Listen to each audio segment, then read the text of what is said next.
Higher math class 9-10 SSC ত্রিকোণমিতি MCQ 10 to 40 degree এর মান কত? ঠিক আছে, 10 to 40 ডিগ্রি মান কত? তাহলে এটা হচ্ছে কি আমরা কি বের করব কিভাবে? যেমন 240 বলা আছে না, 240-কে আমরা নিব হচ্ছে কি 10 90 ডিগ্রিতে ডিভাইড করব। তাহলে যেমন 3 নং 27, তার মানে 24, তো 27 হলে 270 ডিগ্রি হয়, বেশি হয়ে যায়। কিন্তু আমরা যদি 2 × 90 ডিগ্রি প্লাস এটা হলো 180 ডিগ্রি, 180 ডিগ্রির সাথে আবার যদি প্লাস কত করলে আমাদের 240 হয়, 60 ডিগ্রি। তাহলে এইভাবে নিব।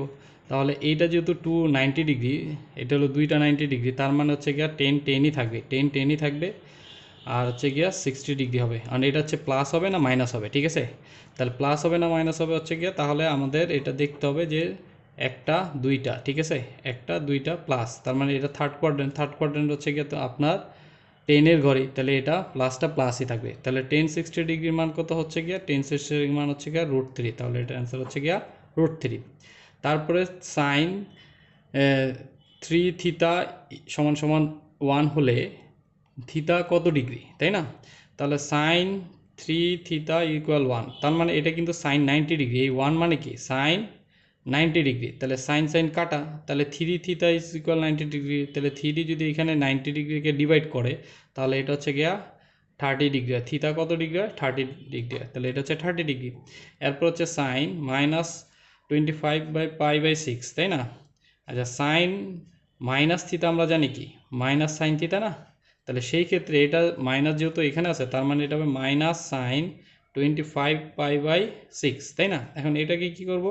মাইনাস আছে, তাহলে এটা হচ্ছে 4/4 = 24 আর 1/25, তাই না? তাহলে 4π + π/6, 4/4 = 24 আর 1/25, এটা ভাঙানো হয়ে লগা।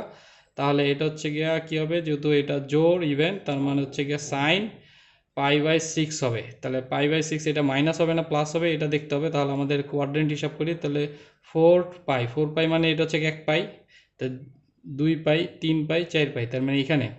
তারপরে এটা হচ্ছে প্লাস, তার মানে এটা এখানে, তা ফার্স্ট কোয়াড্রেন্টে পড়ে, তা ফার্স্ট কোয়াড্রেন্টে পড়লে তো অল সাইন। আর এটা হচ্ছে শুরুর মাইনাস, তাহলে প্লাস, এটা প্লাসই হবে। তাহলে সাইন π/6 হচ্ছে গিয়ে কি 30 ডিগ্রি, π/6 সাইন π/6 30 ডিগ্রি মানে হচ্ছে 2, আর এই মাইনাস ছিল মাইনাস, তাহলে -1/2, দ্যাট মিন্স এটা গ নম্বর অ্যান্সার। এসি এর বাহুর দৈর্ঘ্য নির্ণয় করো। আচ্ছা, এসি এর বাহুর দৈর্ঘ্য নির্ণয় করলে এই ত্রিভুজ অনুযায়ী এসি হচ্ছে গিয়ে অতিভুজ, তাই না? আর এখানে লম্বের মান দেওয়া আছে আর কোণ দেওয়া আছে, এটা এই কোণ ধরলে এটা লম্ব, এটা অতিভুজ। তার মানে আমি এই কোণ যদি ধরি, সে সাইন, লম্ব বাই অতিভুজ মানে সাইন হয়, তাই না? সাগরে লবণ অনেক, বা তোমরা যেভাবে জানো, তো লম্ব বাই অতিভুজ, তাহলে সাইন 30 ডিগ্রি